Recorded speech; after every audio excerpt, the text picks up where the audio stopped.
A teoria da deriva continental explica que todos os continentes eram unidos num só, chamado Pangeia. Ou seja, é aquela ideia que todos os continentes, antigamente, quando, diz a teoria, né, há 335 milhões de anos atrás, e de lá para cá, os continentes se deslocaram até estarem onde conhecemos hoje. A Torá diz que o mundo tem 5.784 anos. Como pode ser que a teoria científica chegou ao número de 335 milhões de anos, se isso tem relação 335 milhões de anos, né? Primeiro entender essa diferença entre a ciência, o número que eles chegaram, e o número que a Torá fala para gente. E a pergunta seria se isso tem alguma relação com o dilúvio, com o Mabul. Sim, então, olha o seguinte, aqui são duas perguntas. Está me escutando? Está dando problema na linha. Estou vendo perfeito. Ok, aqui está dando, tá dizendo que está tendo problema, mas está continuando. É, a primeira pergunta que você fez, depois qual é a relação com o dilúvio, a segunda pergunta. Isso que falou, essa teoria, sim, tem sentido.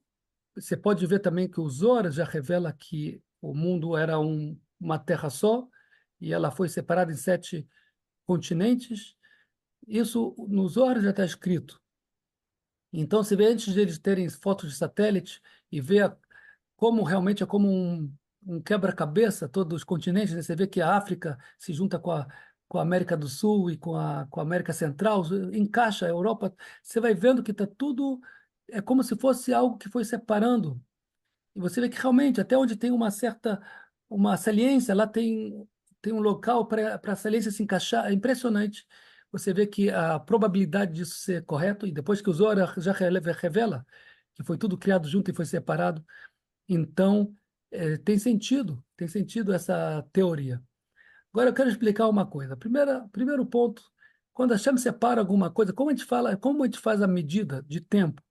A gente vê, olha, se está a cada ano se mexendo 1 centímetro, para andar 10.000 quilômetros tem que ter milhões de anos, por exemplo, né? Menos, cada ano é 1 milímetro.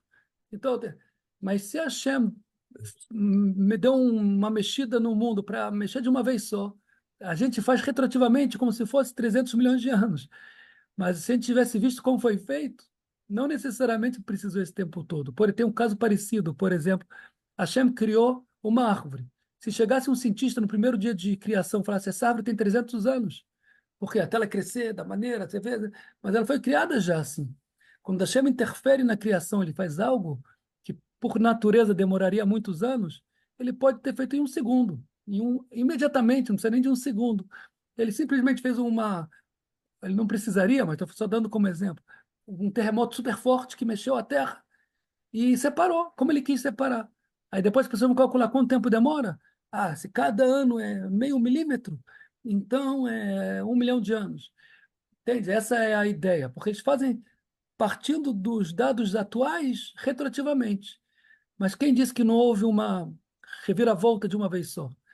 Isso ninguém pode garantir. É como o caso como a bomba atômica em Hiroshima, quando eu escutei durante a minha vida essas informações, tá? Eu não tenho provas nem nada, mas informações que me chegaram durante os meus anos de vida, que quando fizeram a medição da Terra depois da bomba atômica, num local próximo, tinha 1 milhão de anos de diferença, onde a bomba atômica agiu, então já atuou no carbono 14, como eles medem lá, com a pressão e com calor e com enxofre, com uma matéria que tinha as condições do CNTP, né? Mudaram, e quando fizeram a medição do carbono 14, deu uma diferença de cerca de 1 milhão de anos, uma Terra do lado da outra, Uau. pela interferência. Então, também no dilúvio, com toda a interferência que teve, mas esse tema dá para ser alongado ainda mais, porque já tem um aluno do Ramban, já há 1.000 anos atrás, que ele fala que a, até o, até o, no começo não tinha nem sido criado o Sol, os 4 primeiros dias, no quarto dia foi criado o Sol, os astros, que o tempo é gerado pelos astros que a gente conhece, até o pecado do Adam Arishon, o reto do Adam Arishon, que ele comeu do fruto proibido, ele e a esposa comeram do fruto proibido, era outra, a criação era totalmente diferente do que a gente conhece hoje. totalmente, não precisa de, a gente tenta muitas vezes aproximar os acontecimentos da ciência para a gente não ter contradição, mas na verdade nem precisa disso, porque até que o mundo se transformou no sexto dia, depois que eles pecaram e o mundo caiu de nível, virou o mundo material que a gente conhece, o tempo era relativo ao mundo muito mais refinado, e a matéria era quase tendendo ao infinito, como Einstein fala, o tempo tende, está conectado à matéria. Um aluno do Ramban, muito antes do Einstein já, ele calculou qual é o tempo relativo que precisaria do mundo material até o sexto dia, que foi o pecado. Ele chegou a mais ou menos 16 bilhões de anos, que é o tempo relativo que passou até o sexto dia da criação. Tem todos os cálculos dele no livro que eu escrevi, eu botei uma palestra do meu irmão, que ele traz todo o cálculo do aluno do Ramban, que ele falou que se fosse dos anos que a gente vive hoje em dia retroativamente, os 6 primeiros dias da criação demoraram 16 bilhões de anos. Não porque demorou 16 bilhões de anos, porque o mundo era diferente, as condições eram diferentes. Demorou o tempo que está escrito na Torá, mas como as condições eram diferentes, então, se for ver retroativamente, com os nossos parâmetros atuais, ia mostrar muito mais anos, porque mudaram as condições da CNTP, também da matéria. Não era a matéria que a gente conhece, não tinha o mundo da Seara, era só o mundo da Yetzirah, e etc. As coisas começaram a se expressar como a gente conhece só depois do pecado do Adam Arishon e de Rava, e começaram a mudar. Agora, isso, na verdade, ele já aproximou com essa ideia, com a ideia que fala na parte oculta da Torá, que não precisaria nem chegar no tempo relativo, nesse tempo da comparação dos nossos dias, porque o mundo inteiro era diferente. A matéria tendia ao infinito, como eu falei, não tinha mundo físico que a gente conhece, era mundo, era mundo da Yetzirah só. Então, o tempo, ele nos ajudou com essa conta que muito próximo com que a ciência chegou, que é necessário para o mundo ter sido criado e chegado até hoje, ele chegou a um número parecido a 16 bilhões de anos, muito parecido à ciência. Interessante, mas a ciência ela só leva em consideração como é hoje em dia e a partir daí ela faz retroativo. A Torá leva em consideração realmente o que foi a cada época, a cada momento, as diferenças que tiveram, quando a Hashem interferiu na criação, etc, e etc. Então, não precisa. O que a ciência fala não ameaça a Torá, pelo contrário, cada vez ela vai provando cada vez mais que a Torá tem conhecimento já de coisas que só hoje em dia a ciência tem conhecimento. Isso está no seu livro Saiba o que Responder, né, Rafa? Esse Eu- tema Torá e Ciência, sim, eu para trouxe alguns provar exemplos, algumas coisas como que mostra aí. está exatamente de acordo com a Torá. Ao ponto que o Malbim fala, o Samuel. comentarista do Tanar, fala cada geração, eles vão reconhecer mais e mais a tua sabedoria, vão louvar pela quem quer olhar, né? Pessoas que querem só tentar achar a permissão de fazer o que quer. Então, eles não querem ver Hashem. Mas quem é honesto e quer ver Hashem, ele vai usar de toda a tecnologia para ver cada vez mais como funciona impressionantes milagres que tem dentro da célula, dentro do átomo, dentro do próprio átomo, as partículas, como tudo funciona de uma maneira impressionante. Que energia é essa que está lá? Olha quando você separa dois átomos, que explosão, explosão atômica, uma quantidade mínima de uma matéria que você separa os átomos um do outro. Olha que energia tinha aprendendo lá, que quando você libera essa energia é uma explosão que destrói cidades inteiras. É algo impressionante. Para quem parar e Isso pensar, foi falado há quanto tempo atrás? Quanto tempo atrás foi falado sobre o entendimento, né, da fusão nuclear ou da fissão nuclear que é usada como bombas hoje em dia? isso já está no Malbim, nos comentários do Tanakh, interpretação de um versículo. Ele fala que a cada geração que o ser humano vai descobrindo mais sobre a natureza, ele vai ter mais motivo para louvar Hashem. O seu nome vai ser louvado mais e mais, de acordo de maneira genérica, não exatamente da explosão atômica. Ah, sim.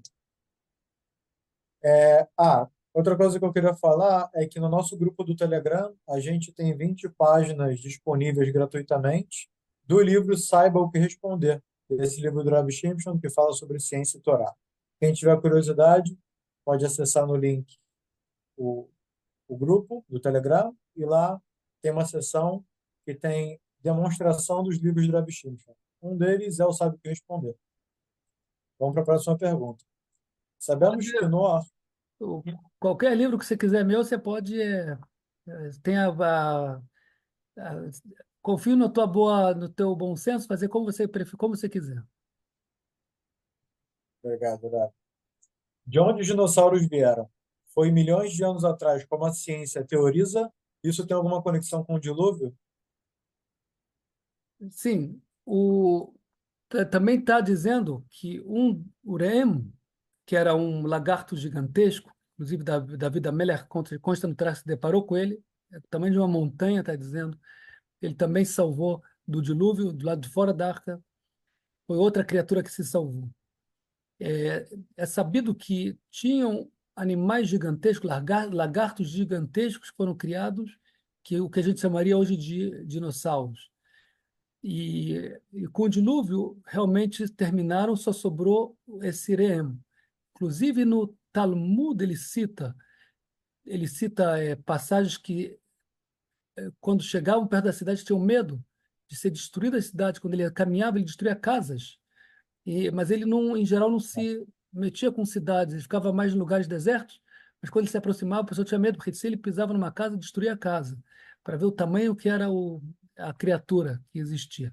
Também tem no mar uma criatura chamada. Você lembra o nome dessa criatura que tem no mar? Leviatã? O Leviatã. O Leviatã, muito bem. Eu estou agora. Tem pessoas que falam que viram, não tenho certeza, mas a maneira que desenharam é muito parecida com o que está escrito no Tanar. Eu teria que outra vez olhar como ele caminha no mar, ele vai abrindo no mar um caminho de.